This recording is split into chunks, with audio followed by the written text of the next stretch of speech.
भोपाल स्थित प्रदेश कांग्रेस कार्यालय में पूर्व प्रधानमंत्री भारत रत्न स्वर्गीय राजीव गांधी की पुण्यतिथि पर प्रदेश कांग्रेस एवं जिला कांग्रेस कमेटी द्वारा श्रद्धांजलि कार्यक्रम आयोजित किया गया। कार्यक्रम में मध्य प्रदेश कांग्रेस कमेटी के अध्यक्ष जीतू पटवारी ने राजीव गांधी के चित्र पर पुष्पांजलि अर्पित कर उन्हें भावभीनी श्रद्धांजलि दी।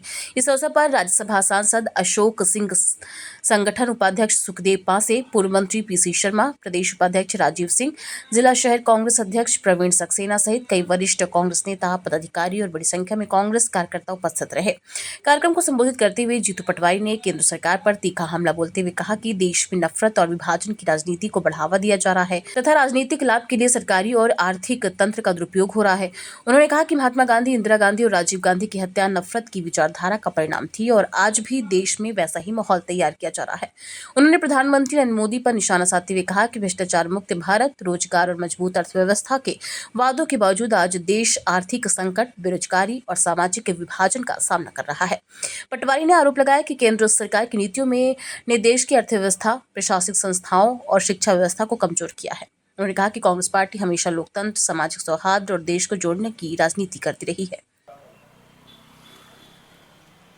आज हम एक ऐसे समय पर आदरणीय स्वर्गीय राष्ट्र नायक, राष्ट्र के गौरव, भारत रत्न राजीव जी को श्रद्धा सुमन अर्पित करने के लिए एकत्रित हुए हैं। जब देश में हर तरह का संकट है, आर्थिक संकट है, राजनीतिक संकट भी है, सामाजिक संकट है। आदरणीय साथियों, आज की मौजूदा सरकार जिसने देश में नफरत का वातावरण बनाकर राजनीतिक लाभ लेने के लिए पूरे सरकारी तंत्र को झोंक दिया, आर्थिक तंत्र को झोंक दिया, ऐसे में हम सबकी राजनीतिक, आर्थिक और सामाजिक जिम्मेवारियों का निर्वहन किस तरीके से करना है, इस बात को महसूस करने का समय है। आदरणीय इंदिरा जी की हत्या हुई तो नफरत थी, महात्मा गांधी की हत्या हुई तो नफरत थी, राजू जी की हत्या हुई तब नफरत थी। देश के प्रधानमंत्री आज जो नरेंद्र मोदी जी अभी नए भारत की कल्पना के साथ सत्ता में आए, भ्रष्टाचार रहित देश बनाने के लिए सत्ता में आए, 70 साल में कांग्रेस पार्टी की किए हुए कार्यों का हिसाब मांगने के लिए सत्ता में आए, हर घर को रोजगार देने की बात, आर्थिक $5 ट्रिलियन की अर्थव्यवस्था करने की बात और अलग अलग तरह की और बातें देश के सामने रखी और सत्ता में आए। जिस दिन से वो सत्ता में आए हैं, उसी दिन से उनकी भाषा, उनकी भावना, उनका काम, उनके निर्णय देश बांटने के, देश की विचारधारा को बांटने के, देश में जाति आधार पर, धर्म आधार पर, क्षेत्र आधार पर देश कैसे बटे, इसके प्रयास किए। आदरणीय साथियों, जब राहुल गांधी जी ने कहा कि देश में आर्थिक तूफान आने वाला है, तो ये हम सबको महसूस करना चाहिए कि नरेंद्र मोदी ने कोलैप्स कर दी देश की अर्थव्यवस्था, नरेंद्र मोदी ने कोलैप्स कर दी देश की विदेश नीति, नरेंद्र मोदी ने कोलैप्स कर दिया देश का स्वतंत्र प्रशासनिक ढांचा, जो स्वायत्त संस्था है उनको पंगु बना दिया, राजनीतिकरण कर दिया, और शिक्षा जो भारतवर्ष की थी उस शिक्षा व्यवस्था को भी कोलैप्स कर दिया। एक तरह से भारत की शिक्षा व्यवस्था पर भी प्रश्न चिन्ह उठने लगे। आदरणीय साथियों, ऐसे में स्वाभाविक है कि कांग्रेस की जिम्मेवारी हम सबको समझनी चाहिए।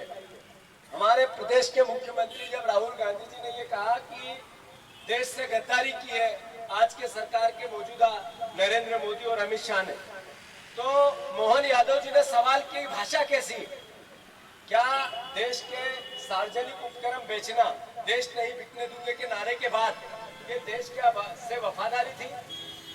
ये देश की विदेश नीति अमेरिका के हाथ में सौंप दी, क्या ये देश के साथ वफादारी थी? ये ट्रंप ने कहा कि सीज फायर करो और हमारे प्रधानमंत्री ने एक शब्द नहीं बोला, क्या ये देश के प्रति वफादारी थी? अमेरिका भारत ट्रेड डील हुई, भारत का क्या मिला देश को पता ही नहीं चला, और देश का क्या गया पूरे देश को पता है। देश के साथ वफादारी थी? जहाँ ईरान अमेरिका युद्ध हुआ, अमेरिका ने कहा पेट्रोल डीजल पेट्रोलियम पदार्थ हम बोलेंगे वहां से खरीदोगे। देश संकट में आ गया, क्या ये देश के साथ वफादारी थी? अगर वफादारी नहीं थी तो फिर गद्दारी थी। मोहन यादव जी, इस भावना को आपको उत्तर देना चाहिए। मैं फिर से कांग्रेस जनों से आह्वान करना चाहता हूं। मध्य प्रदेश में एक ऐसी सरकार बैठी है जो दोनों हाथों से जब जहाज डूबता है तो जो सामान होता है उसमें से लूट के भागते हैं। इस स्थिति में मध्य प्रदेश की सरकार आ गई। ये आरोप नहीं है हमारा। भारतीय जनता पार्टी के नेता बार बार ये बात कहते हैं। भारतीय जनता पार्टी के नेता बार बार ये बात कहते हैं। चिंतामण मालवीय ने कहा कि मोहन यादव और उनके परिवार और उनके कार्यकर्ताओं ने पूरे उज्जैन में अराजकता मचा रखी है। पिटारा खोल दूंगा तो जवाब देते नहीं बनेगा। वो कांग्रेस ही नहीं है, भारतीय जनता पार्टी का विधायक। मोहन यादव के लोग जनसंपर्क के था। चिंतामण मालवीय महाकाल के जमीन हड़पना चाहता, उसके पास अवैध जमीन ली, तो वो कांग्रेस का विधायक नहीं है, भारतीय जनता पार्टी का विधायक। एक मंत्री अनुसुईया उइके कहती है कि हमारा नागर सिंह चौहान शराब माफिया है। वो संपत्ति उइके ने कहा कि हमारा मंत्री नागर सिंह चौहान शराब माफिया है। वो दोनों बीजेपी के हैं, एक भी कांग्रेस का नहीं। जब एक विधायक महन हाडिया महापौर के खिलाफ कहता है भ्रष्टाचारी है, पानी खा गया, वो दोनों बीजेपी के, हमारे नहीं। आदरणीय मोहन यादव जी, जब जिन्होंने इस भारतीय जनता पार्टी को खून से सींचा,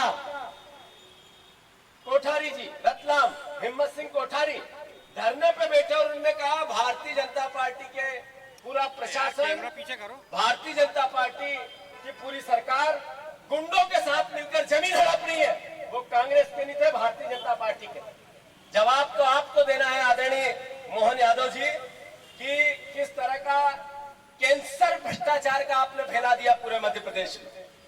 मैं फिर से आप सबसे आग्रह करना चाहता हूं कि देश के प्रति हमारी जिम्मेवारी को कांग्रेस जन समझे। संगठन को मजबूत करने के लिए कांग्रेस का समर्पण भाव के साथ कांग्रेस जन एकजुट हो। कांग्रेस पार्टी का एक एक नेता, एक एक कार्यकर्ता कार्यशैली में बदलाव करे, सोच में बदलाव करे, को स्टेटस को नजरअंदाज करे और संगठन को निचले स्तर तक योग्यता के आधार पर कार्यकर्ताओं का चयन करे। तभी हम इन भ्रष्टाचारी लोगों से निपट सकते हैं। मैं सच्ची श्रद्धांजलि राजू जी की तभी है तब हम सब मिलकर फिर से कांग्रेस पार्टी का वैभव, कांग्रेस पार्टी का विचार, कांग्रेस पार्टी का काम करने का तरीका गरीब गांव मोहल्ले तक लेके जाए। यही सच्ची श्रद्धांजलि आदरणीय स्वर्गीय राजीव गांधी जी की होगी। मैं इतना कहना चाहता हूँ बहुत विनम्रता से कि आर्थिक सुधार में आने वाली है। पेट्रोल डीजल के भाव नरेंद्र मोदी ने जिस तरीके से हर 2 साल में देश के आर्थिक संकट के लिए, देश के संकट के लिए, देश बचाने के लिए जनता से आह्वान किया है, उनसे मदद मांगी है। 12 साल के मुख्य प्रधानमंत्री हैं, हर 2 साल में देश संकट में आ गया है। इस भाषण के साथ शुरुआत होती है, देश को संबोधन होता है। तो कैसे विश्व गुरु प्रधानमंत्री है, कैसे विश्व में नंबर 1 प्रधानमंत्री है, कैसे भारतवर्ष विश्व का नंबर 1 देश बनेगा, कैसी 4 नंबर की अर्थव्यवस्था है जिसमें प्रधानमंत्री हर दूसरे साल देश को संकट में ला देता है और फिर देश से मदद मांगता है। ये गहराई हम सबको समझनी है। राजीव जी के किए हुए कार्य, वो चाहे कंप्यूटर क्रांति के हो, चाहे पंचायती राज व्यवस्था की हो, चाहे देश में रोजगार को लेकर, पंचायती राज को लेकर, देश की स्वायत्त संस्थाओं को मजबूतीकरण को लेकर और देश की नीति में कम उम्र के 18 साल के वोट के अधिकार को लेकर जो उन्होंने काम किए, अविस्मरणीय है। कांग्रेस पार्टी और राजीव जी को ये जब तक सूरज चांद रहेगा तब तक देश के लिए काम करने वाले निर्णय थे। मैं उनके चरणों में श्रद्धा सुमन अर्पित करता हूँ और आप सबको धन्यवाद देता हूँ।